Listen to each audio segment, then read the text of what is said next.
Olá pessoal, meu nome é Thaís Muniz, eu sou nutricionista formada pela UNB, trabalho atualmente no Hospital Universitário de Brasília. Eu sou especialista em nutrição oncológica pelo Instituto Nacional do Câncer e sou mestre em ciências médicas também pela UNB. Tudo que eu vou falar aqui é uma saúde baseada em evidência. A aula de hoje é sobre avaliação subjetiva global produzida pelo próprio paciente. E eu dividi a aula em 3 partes. A primeira parte eu vou falar sobre o histórico, a criação e desenvolvimento desse instrumento. Na segunda parte, sobre a sua aplicação. E a terceira parte, sobre as evidências atuais desse instrumento. Então, vamos começar como que foi criada, né? Como que foi criado esse instrumento, a partir de onde que ele veio, né? E como que foi o seu desenvolvimento. Então, em 1987, um grupo de pesquisadores do Canadá publicou esse artigo em que foi descrito em detalhes a avaliação subjetiva global. Tá? Então, a SGPPP vem da avaliação subjetiva global. Tá? E esse instrumento ele foi criado e desenvolvido especificamente para pacientes internados cirúrgicos. E os autores afirmam que é um método confiável, válido, para avaliação desse tipo de paciente. E também nesse documento, os autores falam que a restauração da ingestão ela pode rapidamente reduzir os riscos associados à desnutrição, mesmo se o paciente ainda tem algum grau de desnutrição. Então, ele vem sempre falando, né, sobre essa melhora recente, deve ser sempre considerada, principalmente na ingestão alimentar do paciente, tá? Para você classificar o estado nutricional. Então, é um instrumento formado por 3 partes, tá? O histórico, o exame físico e a classificação do estado nutricional. Dentro do histórico, o que é considerado? Peso, se teve mudança, né? Qual é o percentual de perda de peso, né? Em quanto tempo que aconteceu essa mudança e o que aconteceu nas 2 últimas semanas. Se continuou perdendo, se estabilizou, se ganhou, tudo isso vai ser considerado para fazer a classificação do estado nutricional. Ingestão alimentar, se teve mudança e se teve, qual foi essa mudança, em quanto tempo, né? Durante quanto tempo o paciente modificou a alimentação e qual foi essa mudança.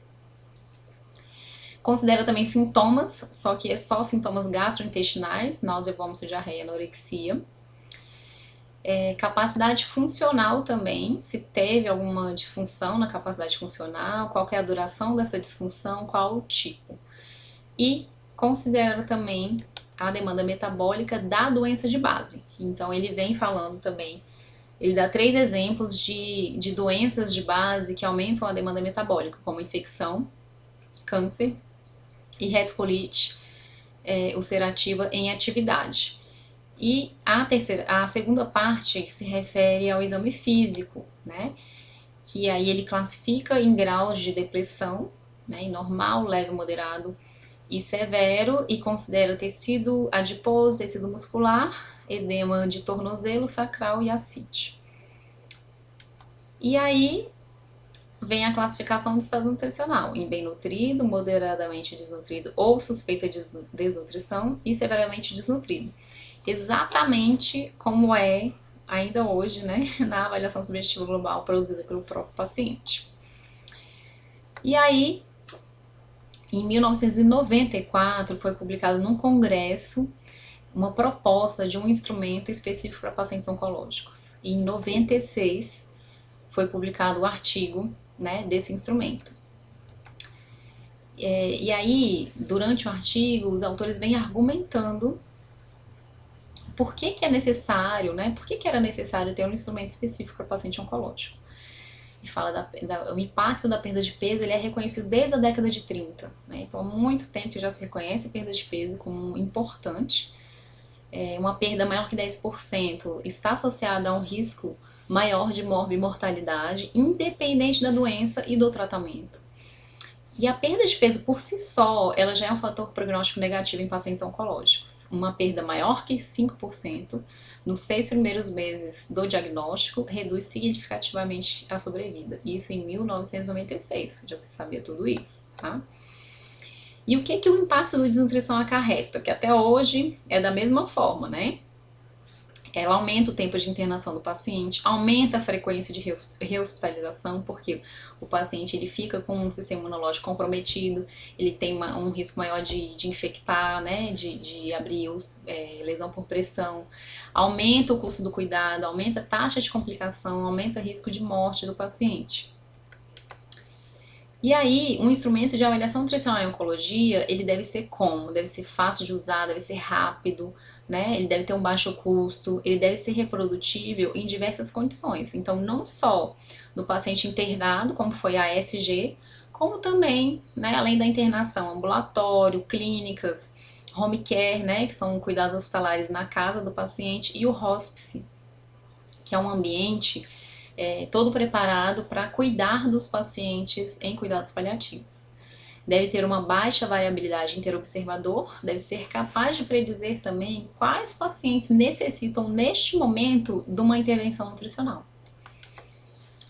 E aí foi feita essa proposta da modificação da avaliação subjetiva global, especificamente para pacientes oncológicos. Então foi desenvolvida por esse centro, em 1994. Ela inclui todos os aspectos da ASG, só que ela é escrita nos termos do paciente, as 4 primeiras sessões. Então, o que essas 4 primeiras sessões englobam? Elas englobam, essas sessões são uma combinação de indicadores de prognósticos de perda de peso, como a gente viu no ASG, performance status, ingestão nutricional e sintomas de impacto nutricional.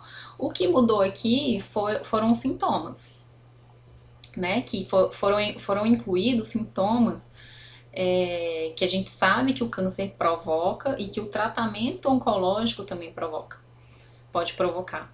Então, não só os sintomas gastrointestinais da ESG, como também outros sintomas, né, foram incluídos. E aí, o profissional de saúde ele vai avaliar componentes do estresse metabólico e componentes físicos, tá? Então, as 4 primeiras sessões preenchidas pelo paciente, né? Então, assim, peso, da mesma forma como era apenas o paciente, ele vai marcar, ele vai escrever, né, qual o peso dele atual, etc.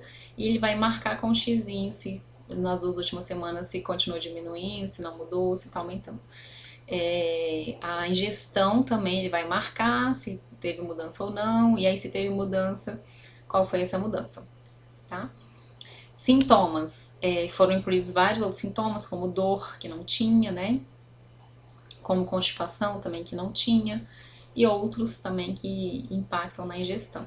E a capacidade funcional também, da mesma forma, né? Apenas para o paciente marcar como é que está a capacidade funcional dele atualmente.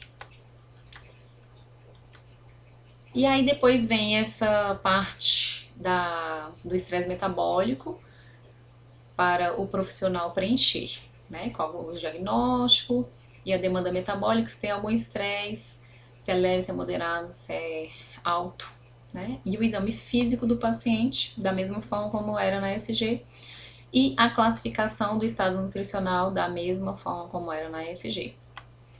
Tá? Essa classificação, ela foi pensada para o paciente oncológico para nortear a classificação em alto risco ou baixo risco nutricional na terapia oncológica. Por quê? Porque nessa época já se sabia que pacientes com alto risco nutricional, eles tinham um risco de 30 a 50% de ter sintomas severos de impacto nutricional, que aí poderiam, né, esses sintomas podem interromper o tratamento do paciente e aí diminuir a chance de cura, né, da doença ou controle da doença. Tá? Em 2001, a ICD-PPP foi desenvolvida com a incorporação de sistemas de pontuação numérica, né? E aí, esse score total, ele fornece uma orientação sobre o nível de intervenção nutricional necessário. Permite a triagem dos pacientes e, assim, a intervenção nutricional precoce. É uma medida objetiva, pode mostrar mudanças sutis no estado nutricional. Ou seja, mesmo o paciente classificado como A, né, no estado nutricional, a gente pode detectar um risco nutricional nesse paciente e já agir precocemente para evitar que ele comprometa o seu estado nutricional. E além disso, o que essa medida objetiva mostra? Que a gente pode acompanhar mudanças sutis, né? Tanto no estado nutricional quanto também na resposta a essa intervenção nutricional precoce que a gente fez. Já só a classificação por categorias A, B e C demora mais para mudar, né? O paciente ir de uma categoria para outra, do B para o A, né? Do C para o B, vai demorar um tempo maior. E o sistema de pontuação, ele é mais sensível a essas mudanças em um curto período de tempo. E aí o ponto de corte foi pensado, né, em 9, menor que 9 já tem uma orientação aí para a família e para o paciente, já pode ser necessário aumentar, né, alguns alimentos, o requerimento energético desse paciente, com o próprio alimento ou com suplementação oral. E se o paciente tem uma pontuação de 9 ou maior que 9, aí já indica uma necessidade crítica de intervenção nutricional. Além da orientação do paciente, da família, o manejo de sintomas junto com a equipe multi, né? Alimentos adicionais, então aumento do requerimento com a própria alimentação, ou suplementos, ou nutrição enteral, ou até uma nutrição parenteral. Então, esse instrumento, a ECG-PPP com SCORE, é uma ferramenta de avaliação nutricional, ela é rápida, válida e confiável. É uma triagem e identificação de pacientes oncológicos desnutridos para início do suporte nutricional. Então, assim, vários estudos vêm falando que é uma ferramenta também de avaliação nutricional, certo? E aí, esse estudo já mostra a ECG-PPP com SCORE uma sensibilidade alta de 98%, uma especificidade também alta de 82%. O que essa sensibilidade ela mostra pra gente? Ela mostra que esse instrumento ele é capaz de detectar 98% dos pacientes que estão em risco, tá? E a especificidade, ela se refere à classificação do estado nutricional do paciente, né? Então, 82% dos pacientes são classificados corretamente em A, B ou C. E o suporte nutricional precoce, ele vai prevenir ou retardar a deterioração do estado nutricional. Então, o mesmo exemplo, mesmo se o paciente classificado como A já está em risco, você vai impedir que ele chegue a B, né? E aí, se o paciente está em B, você vai impedir que ele chegue a C. E se ele está em C, você vai fazer uma intervenção, né, para melhorar esse estado nutricional desse paciente também, certo? E aí, o que foi feito aqui qual foi a mudança aqui, né, no SCORE, com a incorporação do SCORE? Foi colocada a pontuação aqui, né, em cada parte. O paciente continuou marcando, né, escrevendo, marcando, e foi considerada só uma pontuação. Então, quanto mais comprometimento, né, então assim, na ingestão, maior a pontuação. Os sintomas, quanto mais impacto nutricional, maior a pontuação, né, dos sintomas. Aqui foi descrito, tá vendo, nos outros, o que seriam esses outros, alguns exemplos, né, e também pode ser outros além dos exemplos, que impactam também na ingestão do paciente. Capacidade funcional, quanto mais comprometida, maior a pontuação, né, do paciente. E aí, foi incluída também essa parte de perda de peso com pontuação, quanto maior a perda, maior a pontuação. Foi incluída a condição do paciente, né, algumas doenças, alguns tipos de caquexia, algumas feridas, trauma, né, e a idade também foi considerada aqui para aumentar a pontuação, caso o paciente tenha maior que 65 anos. No estresse metabólico também foi pontuado, né, que febre, duração da febre e presença e dose de corticoide.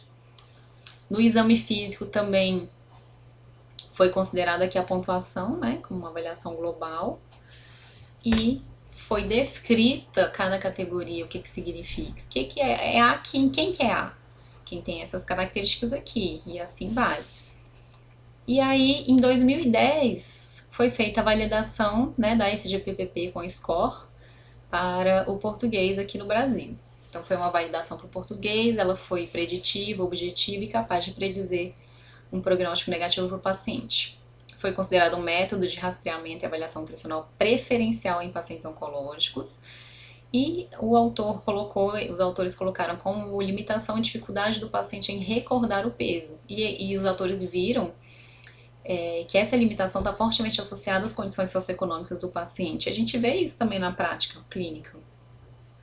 O paciente, quanto menor a condição socioeconômica dele, né, escolaridade, mais difícil é dele se lembrar, né, do peso, da altura, de quanto ele está pesando agora, se ele tem, às vezes o paciente tem noção nenhuma dessa parte, né.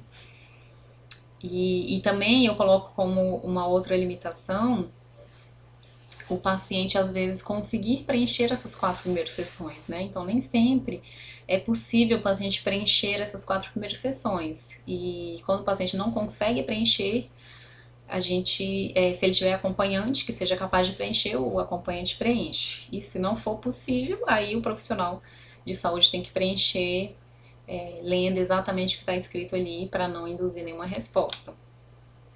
Então, esse instrumento foi considerado também útil para detectar precocemente alterações nutricionais que permitam intervenção nutricional precoce, útil para reavaliação em pequenos intervalos de tempo, como a gente falou, né? Então você pode reaplicar esse instrumento para avaliar a eficácia da sua intervenção nutricional, por exemplo, num curto período de tempo.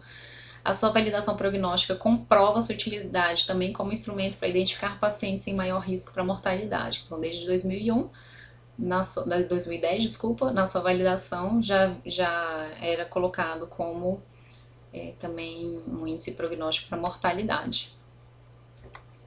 Ele identifica precocemente a desnutrição. Isso é importante para quê? Para a intervenção nutricional precoce no paciente oncológico, né? Por quê?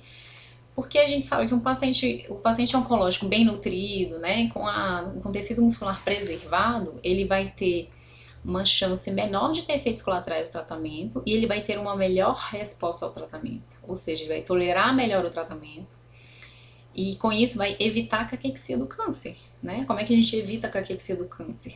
Mantendo um estado nutricional adequado, né, de eutrofia, de preferência, e tratando a doença. Porque muitas vezes o paciente desnutrido ele não consegue ter mínimas condições para seguir o tratamento, né? Muitas vezes ele tem que interromper o tratamento por conta da condição nutricional dele. E é isso que a gente não quer. Então, para a gente evitar que a gente precisa fazer o tratamento oncológico no paciente e o paciente estar bem nutrido, né? É assim que a gente evita a caquexia. Agora a gente vai falar da aplicação, né, desse instrumento. Então, como que a gente aplica? Essas 4 primeiras partes o paciente vai preencher, ele vai preencher quanto que ele pesa aproximadamente hoje, quanto que é a altura dele, e há um mês atrás quanto que ele estava pesando. Então, por exemplo, se a gente está em julho, quanto que ele pesava em junho, e há 6 meses atrás, né? Quanto que ele estava pesando há 6 meses atrás. E o que aconteceu nas 2 últimas semanas, tá? Se ele continuou diminuindo, se ficou igual ou se ele aumentou o peso, tá certo? Ingestão alimentar. Se teve alguma mudança menos que o normal, atualmente como é que tá? Né? Aqui no último mês, como é que estava como é que foi a alimentação dele no último mês? Mudou, tá comendo mais, tá comendo menos. E agora, como é que tá? Ele tá comendo em menor quantidade, só que é a comida normal. Ou então ele tá tomando só líquido. Ou então ele tá com uma alimentação plena pela sonda, tá? Que aí é 0 a pontuação. Sintomas é nas 2 últimas semanas que ele vai preencher. Os sintomas que impediram ele de comer adequadamente, de comer o suficiente. E aí aqui vai ser somatório, certo? Dos sintomas, da pontuação. Aqui é a capacidade funcional dele que ele vai marcar também. Então, quanto mais deteriorada essa capacidade funcional, maior é a pontuação. E aí aqui o profissional preenche o diagnóstico, o estadiamento se tiver, a idade do paciente, tá? Essa última parte aqui é ao final e também aqui é o total do score, é ao final.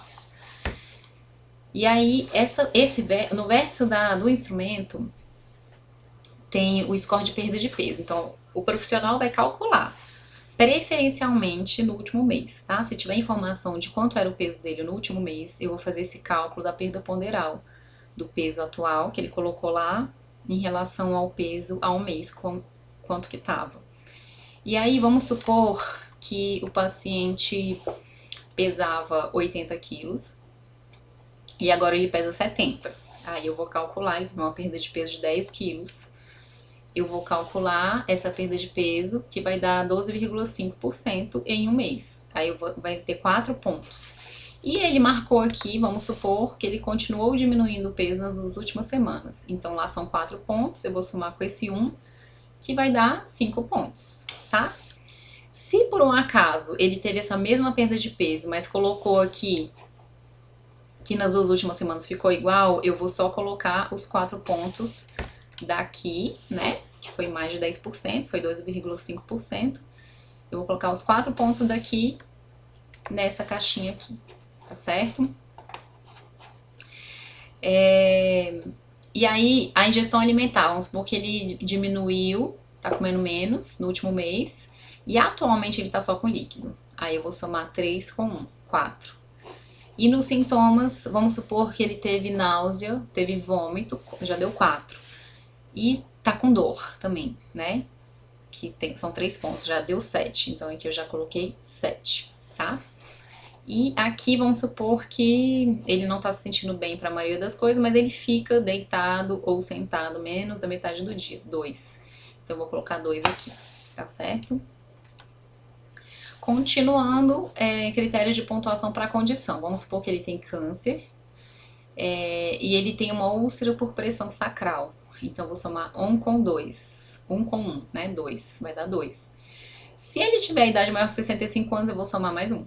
E por aí vai, que é somatório, tá certo?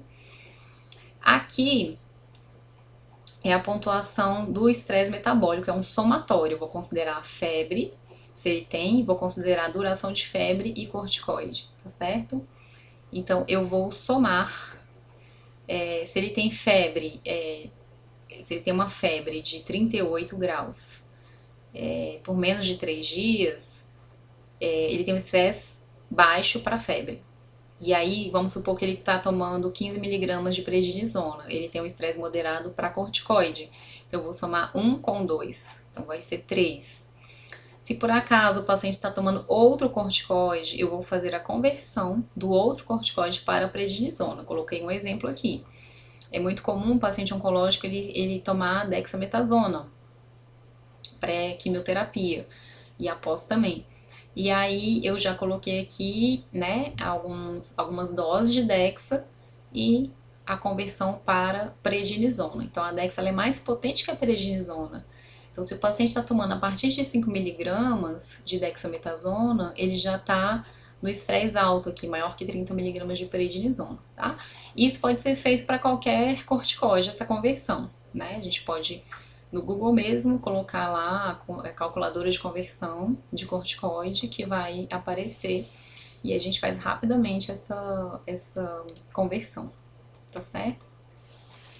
No exame físico, o que eu vou considerar? Eu vou considerar tecido adiposo, tecido muscular e estado de hidratação. Sempre priorizando o estado muscular. Eu vou dar um exemplo. Vamos supor que o paciente ele tenha sinais de depressão leve aqui para as 3 regiões da gordura: periorbital, tríceps e últimas costelas. E vamos supor que são 7 regiões para o estado muscular. Vamos supor que ele apresentou sinais de depressão moderada para 5 dessas 7 regiões, tá? E vamos supor que ele tem uma edema em tornozelo leve. Então, o que eu vou colocar aqui na pontuação? Aqui é a avaliação geral, tá vendo? É a avaliação geral, vai de 0 a 3 pontos. E aí, nesse caso nesse exemplo que eu dei aqui, eu vou considerar o paciente como déficit moderado, tá? Porque ele foi moderado na maior parte das regiões do tecido muscular, tá certo? E aí depois eu vou classificar o estado nutricional do paciente, né, conforme essa explicação aqui. O que ele considera? Ele considera as 4 sessões que o paciente preencheu: peso, ingestão de nutrientes, sintomas, função, e o exame físico que o profissional realizou, certo? Ele será bem nutrido se ele não tiver perda de peso ou se ele tiver um ganho recente que não seja edema. Ele também vai ser também se não teve déficit na ingestão ou se teve uma melhora significativa recente. Se ele não tem sintoma ou se ele teve uma melhora significativa nesses sintomas que permitiu a ingestão adequada dele. recente, tá?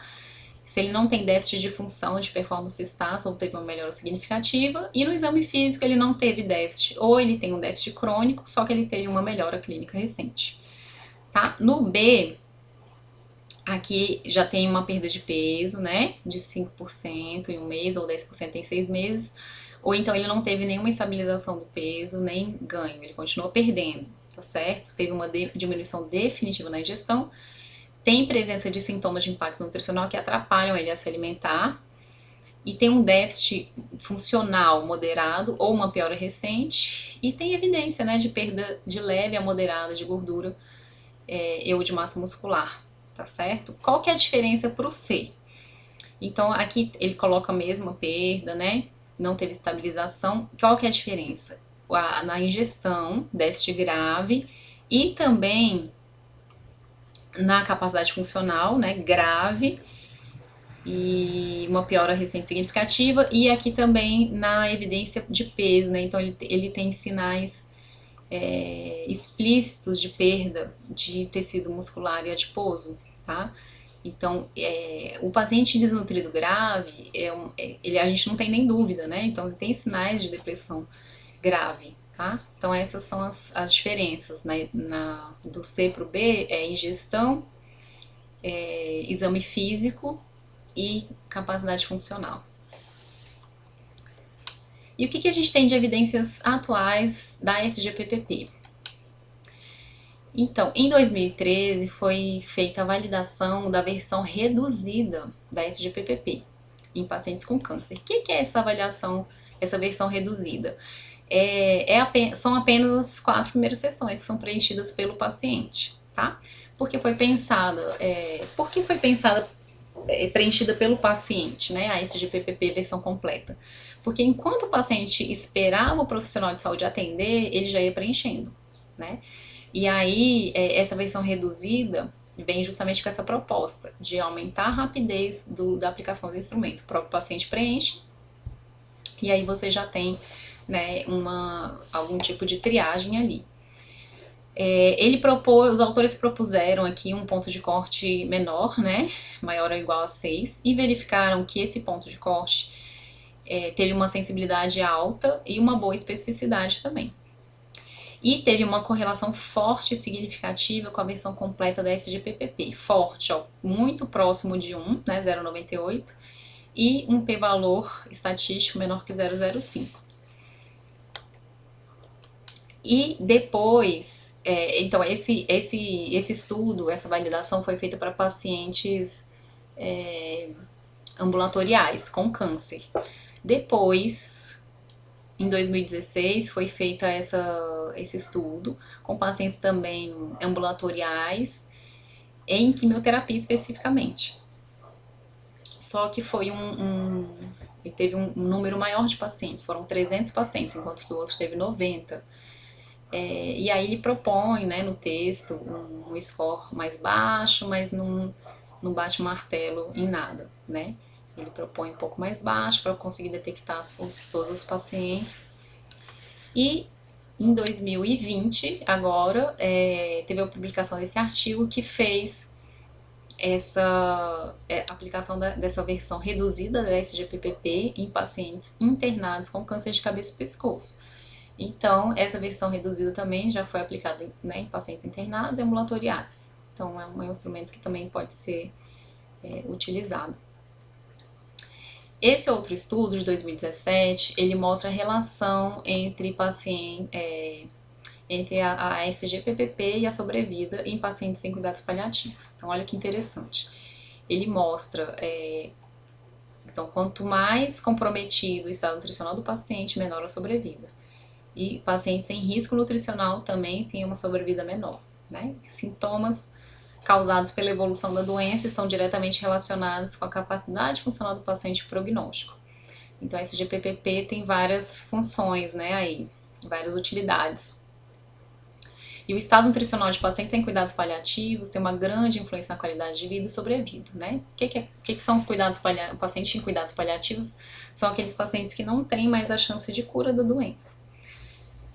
A SGPPP pode ser usada como instrumento complementar do KPS, que é um instrumento de avaliação de performance status, para analisar a sobrevida aí em cuidados paliativos. Então, mostrando que a SGPPP, a versão completa, ela pode ser utilizada aí como um prognóstico de sobrevida, tá? Em pacientes em cuidados paliativos.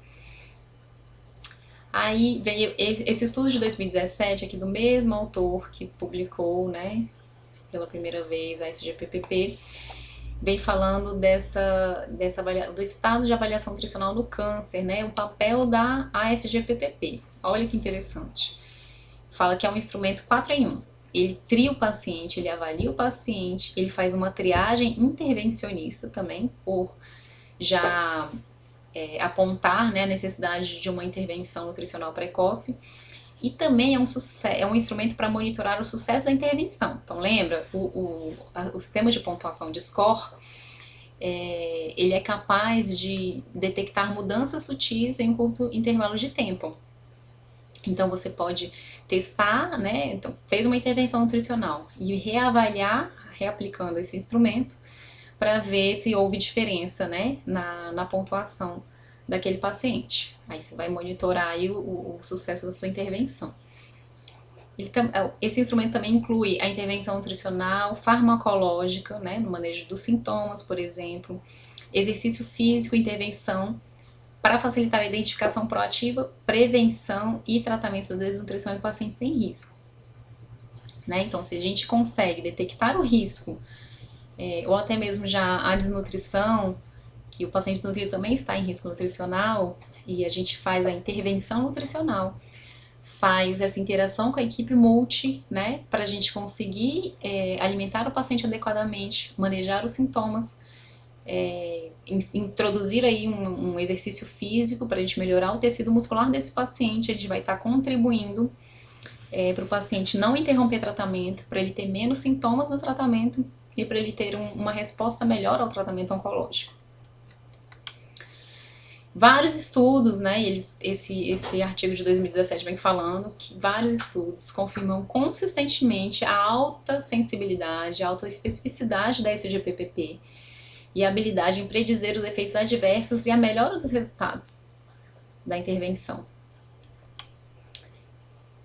Essa revisão sistemática de 2019, então a revisão sistemática é um dos melhores níveis de evidência científica.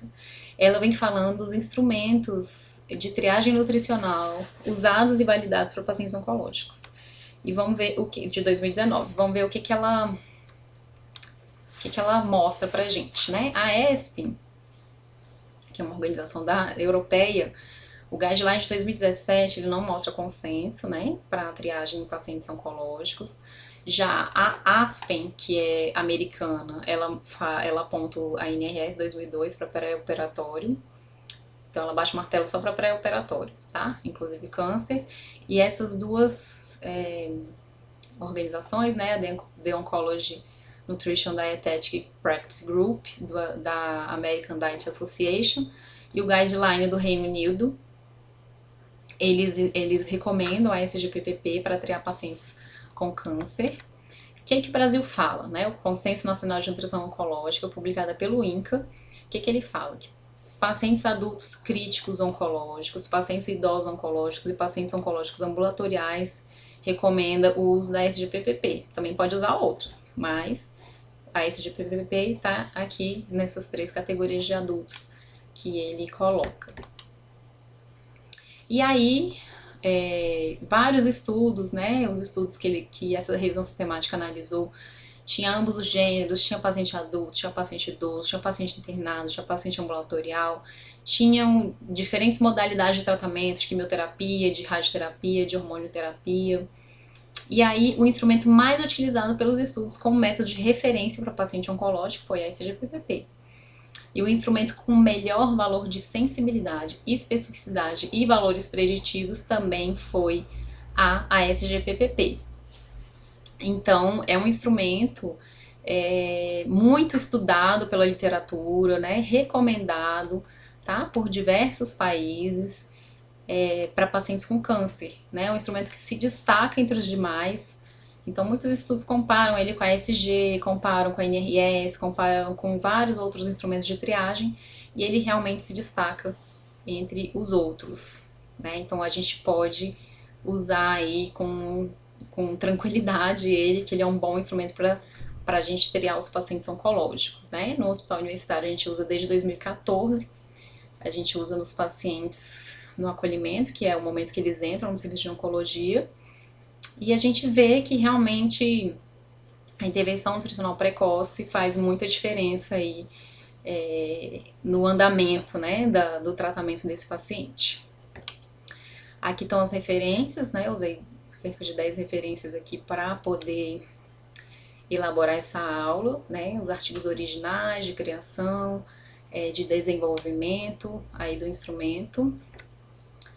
E espero que vocês tenham gostado da aula. Eu tenho também um Instagram que eu posto conteúdos sobre nutrição clínica com enfoque em nutrição oncológica. Se você gostou, você pode curtir, que é um bom parâmetro para a gente saber, né, como é que tá a nossa aula.